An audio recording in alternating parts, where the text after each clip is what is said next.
My dad called me useless daughter at his $2 million party, until I revealed I owned 31% of his company.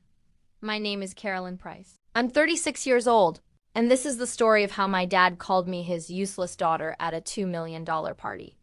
Right before I told him I owned 31% of his company. If you enjoy real stories like mine, don't forget to hit that subscribe button so you don't miss what comes next. I grew up in Houston, Texas, in a house that didn't feel like a house. It felt like a showroom someone lived in by accident. Everything was curated. The artwork, the furniture, even the way the family photos were arranged down the hallway. Only the most flattering angles, only the most impressive moments. No school pictures with crooked bangs or missing teeth. No messy refrigerator drawings. My dad, Thomas Price, runs a chain of luxury lifestyle grocery stores called Price and Pantry. Think polished concrete floors, imported cheeses, wine walls with ladders, baristas who know your dog's name. When I was a kid, it was just one store, something he and my mom started together. By the time I was in college, there were 27 locations across Texas, Louisiana, and Florida. To the world, my dad was the grocery king, a local success story. The guy who turned fancy food into a brand. Articles, interviews, awards. All of it. Inside the house, though, it was clear. There was room for only one main character. My older brother, Mark, played his part perfectly. He was loud, charming, effortlessly social. The kind of kid who could forget his entire science project and somehow convince the teacher it was a conceptual performance about climate change. My dad ate it up. "That's my boy," he'd say. "Knows how to turn a loss into a win." Meanwhile, I was quiet, observant. The kid who read the back of cereal boxes and wondered why the wholesale price didn't match what we charged customers. I wasn't shy, exactly. I just didn't feel the need to fill every silence. My dad didn't know what to do with that. He had two categories for people: drivers and deadweight. His word, not mine. Drivers pushed, hustled, sold. Deadweight existed, took up space, talked about balance and feelings and perspective. Guess which one I was? At family dinners, he'd lean back in his chair and talk about expansion, margins, supplier negotiations. Mark would nod like a lieutenant, throwing in phrases he'd half heard on CNBC. If I tried to add something, Dad would wave his fork and say, "Carolyn, this is shop talk. You don't like this stuff. Tell us about your books." He said it so often it became a script. Carolyn doesn't like this stuff. Caroline's not a numbers person. Carolyn just wants to be happy. The irony? I loved numbers, loved systems, loved figuring out why something worked or didn't. When I was 14, I reorganized our pantry by expiration date and product type, then made a spreadsheet. My mom thought it was adorable. My dad laughed. "You're cute when you pretend to be a little manager," he said. I wasn't pretending, he just wasn't looking. Things got worse after my mom died. I was 20 and home for spring break when it happened. A sudden aneurysm in the middle of the night. One minute she was reading on the couch, the next minute paramedics were rolling her out the door. 2 days later, my dad stood in the living room and announced, "We will not let this slow us down. Your mother loved this company. She would want us to keep building." I remember thinking, us? He hadn't asked how we were doing. He hadn't sat with us in the dark. He'd opened his laptop and booked back-to-back meetings for the week after the funeral. Grief made me quiet again. Quieter than usual. I finished my undergrad in finance at UT Austin and went straight into a master's in data analytics. Not because it was prestigious, because it was practical. I wanted to understand patterns, risk, the stories numbers tell. When nobody's listening. When I graduated, my dad assumed I'd join Price and Pantry. "You can work in marketing," he said. Or somewhere soft. Soft again! His favorite word for anything that didn't involve negotiating or barking orders. "I want to work in analytics," I said. "Operations. Pricing strategies." He laughed like I'd told a joke. "We have people for that," he said. "You don't want to get lost in spreadsheets, Caro. You're a people person." I stared at him for a long time, wondering who he was looking at. Because it clearly wasn't me. So I took a job in Dallas at a consulting firm that specialized in retail operations. Half my clients were chains trying to keep up with companies. Like my dad's, I learned everything about supply chains, shrinkage, demand forecasting, and the million ways money leaks out of a business when nobody's watching. Every time I came home for holidays, my dad would ask the same question. When are you going to stop playing around up there and come do something real? What he meant was, when will you do something I can take credit for? I smiled, changed the subject, went back to Dallas and worked harder. There's a particular kind of loneliness that comes from knowing you could help someone who refuses to admit they need help. It sits under your skin. It waits. The thing that changed everything came in the mail. It was 3 years after my mom died. I was 26. The envelope had the logo of a law firm I recognized from my dad's office. Inside was a statement from a trust my mom had set up years before. She'd left me her shares of Price and Pantry. 9%. I sat on my couch staring at the number. 9% of my father's company. The company he'd built with her in the early days. The company he'd taken over completely after she was gone. The company he believed I couldn't understand. There was a letter, too, handwritten. My Caroline, it began. If you're getting this, I'm not there to see what you do with it, but I know you. You're careful, you're patient. You see cracks before anyone else. Don't let anyone convince you that's not valuable. I cried so hard I had to put the letter down. My mother, quiet, steady, softly spoken, had seen me the whole time. When my dad was busy performing for investors, she was paying attention to who I actually was. That was the night everything shifted. I started reading Price and Pantry's financials as a shareholder instead of a daughter, and the cracks my mother mentioned, they were everywhere, not obvious at first glance. Not fraud, not outright disaster, just sloppiness. Complacency. Distribution costs creeping up quarter after quarter with no explanation. Lease agreements renegotiated on worse terms. Marketing. Spending more on influencer trips than on local outreach. A consulting LLC charging 6 figures a year. Registered to an address that turned out to be my father's golf buddy. It was death by 1,000 small ego cuts I didn't run to confront him. I knew how that would go. He'd say, "You don't see the big picture. It's complicated. Stay in your lane." So I chose a different approach. I stayed in my lane and quietly widened it. Every year when my bonus hit, I bought more Price and Pantry stock.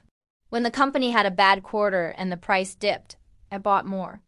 When my firm's models suggested grocery retail was due for a correction, I bought even more because I knew exactly how exposed my dad's company was. And I knew that if things went sideways, I wanted a real seat at the table. I wasn't plotting a takeover. I was building a cushion. At least, that's what I told myself. The truth? There was a part of me that wanted the option someday to say, "You were wrong about me," in a language my father understood. Ownership, over the years. I also got to know people my dad had forgotten. An assistant store manager named Rosa, who'd been at the original location since before I was born. A regional logistics coordinator named Henry, who'd saved the company from a disastrous warehouse fire by quietly fixing the insurance paperwork my dad hadn't read. A vendor rep named Sam, who'd watched my father negotiate like a bulldozer for 20 years and knew exactly where our contracts were overweighted in the other direction now. We talked. Not about overthrowing anyone. Just about what was really happening on the ground whenever one of them mentioned selling their small share packages stock they'd earned in the early days when my parents were generous and hopeful. I asked, cautiously, if they'd be open to selling to me instead of to whatever faceless investor their broker found. Most of them said yes.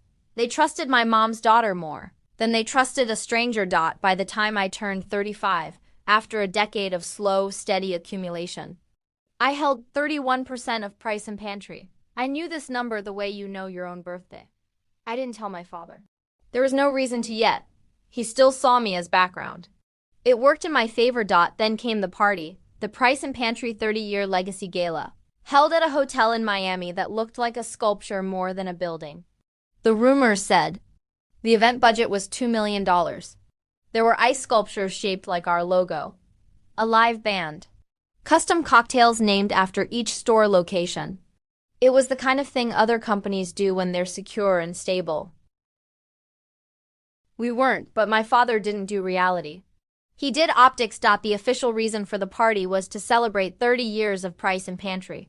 The unofficial reason, whispered in investor emails and internal memos, was to announce the next CEO. Everyone knew who that would be. Mark. My invitation arrived via my stepmother, Jenna. She'd married my dad 2 years after my mom died, smooth, blonde, and always 2 glasses of wine away from saying something you can't unhear.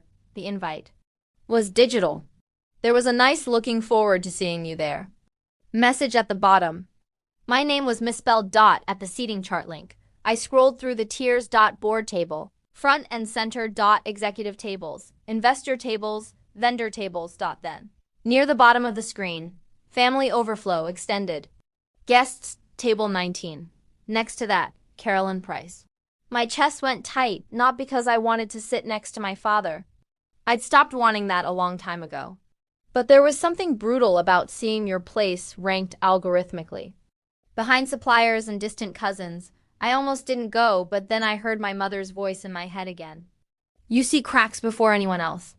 You can't fix cracks from your couch. So I booked a flight. The ballroom in Miami was everything you'd expect. Enormous chandelier, 2-story video wall.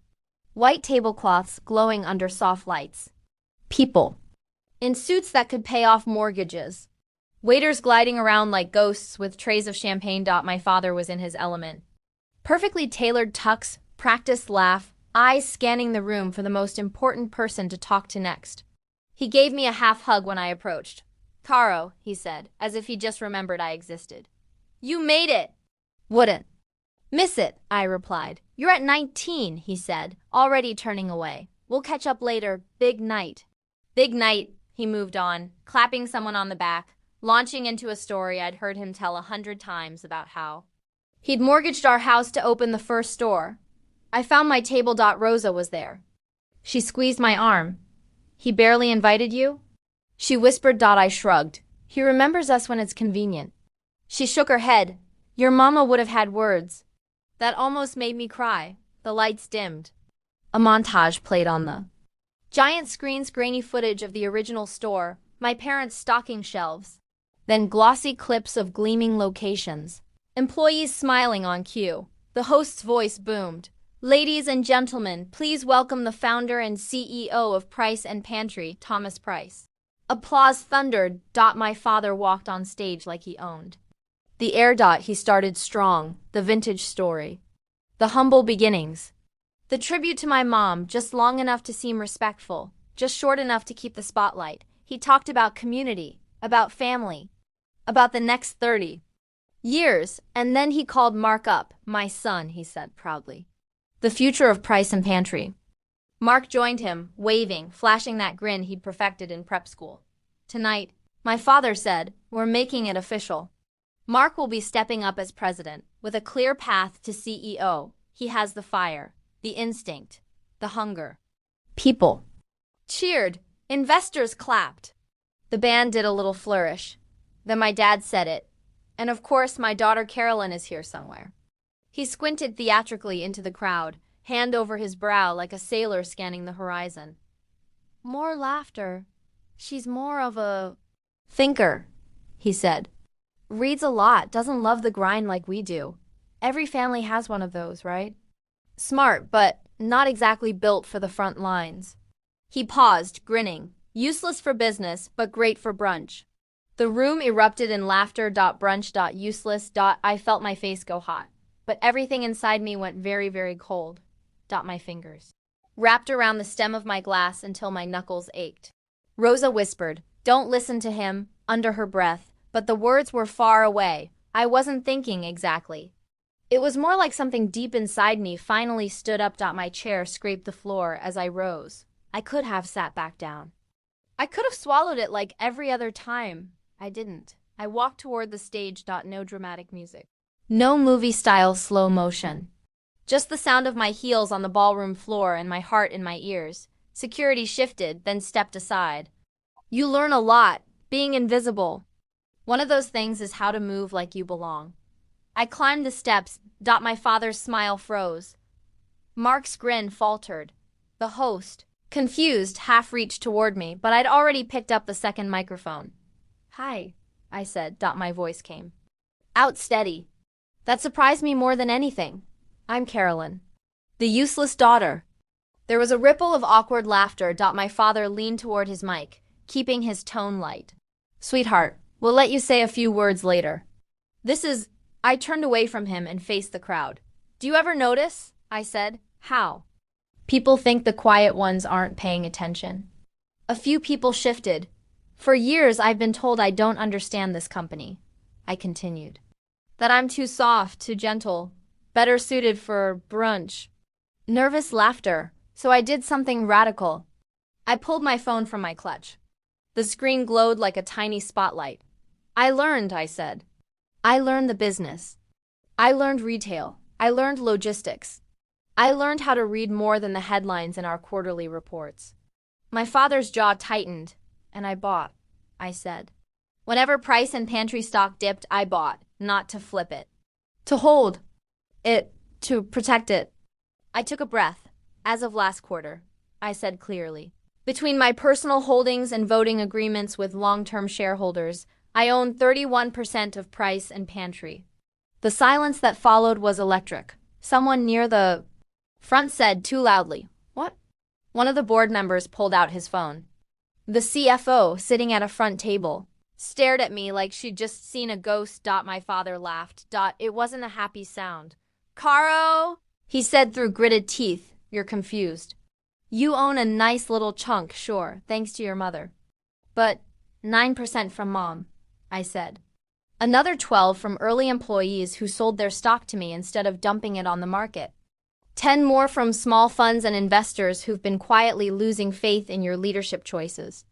I lifted the phone not because anyone could read it from where they sat, but because symbolism matters. I didn't use company money. I said, I used my salary, my bonuses, my savings. I sacrificed vacations and furniture and stability to own more of the thing you keep telling me I don't understand. My father's face had gone from amused to furious. "You went behind my back," he snapped. I turned to him. "No," I said. "I walked right past you. You just never looked down." A few people in the audience let out involuntary exhalations. Little gasps. The sound of a room realizing the script had changed. I turned back to the crowd. Under Article 6 of the shareholder agreement, I said, any shareholder with more than 30% ownership has the right to call a special meeting to evaluate leadership. I filed that notice with the board and the SEC before I came tonight. The board chair, an older man named Leonard, looked like he wanted to sink under the table. He knew. He'd seen the notice. He just hadn't told my father yet. In 2 weeks, I said, there will be a vote. I looked directly into one of the cameras, and every investor, every employee with stock, every early partner will have to decide whether they want leadership that spends $2 million on a party while our margins shrink, or leadership that actually reads the numbers. My father stepped closer, fury barely under control. "You are making a mockery of this family," he hissed. I met his eyes. "No," I said quietly. "You did that when you called your own daughter useless into a microphone." We held each other's gaze for a long, heavy second. Then I did the hardest thing I've ever done in my life. I put the microphone down and I walked away. I didn't stay to watch the rest of the party implode. I didn't wait for the PR spin or the angry whispers. I walked out of the ballroom, down the hallway, into the humid Miami night, and sat on a stone ledge by the valet stand while my heart finally remembered how to beat. 2 weeks later, in a much less glamorous conference room at Price and Pantry headquarters, we took the vote. The board members shuffled papers. Lawyers pretended to be calm.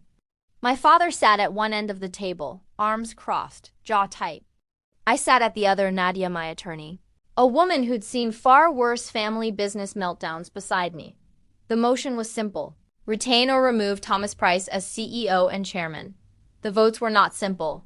They revealed everything. When the counting was done, Leonard cleared his throat. By a vote of 6-3, with one abstention, he said, the board has decided to remove Thomas Price as CEO, effective immediately. My father stared at him, stunned. "You can't be serious," he said. Leonard looked tired. "You built something incredible, Tom," he said softly, "but you stopped listening a long time ago." There was another vote for chairman. Leonard looked at me. By a vote of 7-3, he said, the board appoints Carolyn Price as chair of the board. I'd known it was coming. I'd counted proxies. I'd seen the numbers. It still felt like having the air knocked out of me. I nodded once. Thank you. I said. I didn't gloat. I didn't look at my father for approval. That ship had sailed a long time ago. Instead, I said the one thing I knew my mother would have wanted me to say. The first thing I want is a full operational audit, I said, top to bottom. Every contract, every lease, every consultant. If we are asking people to trust us, we have to show them what's really going on. There was a beat of silence. Then the CFO, who'd been quietly suffering through my father's decisions for years, spoke up. I'll start pulling the files, she said, tonight. My father left without speaking to me. In the months that followed, the audit confirmed what I already knew. We weren't on the verge of collapse, but we were bleeding everywhere. Vanity projects that never paid off. Overpriced supply deals with my father's friends. Stores in neighborhoods we had no business entering. Leadership retreats that were weekend vacations with zero strategic outcome. We cut.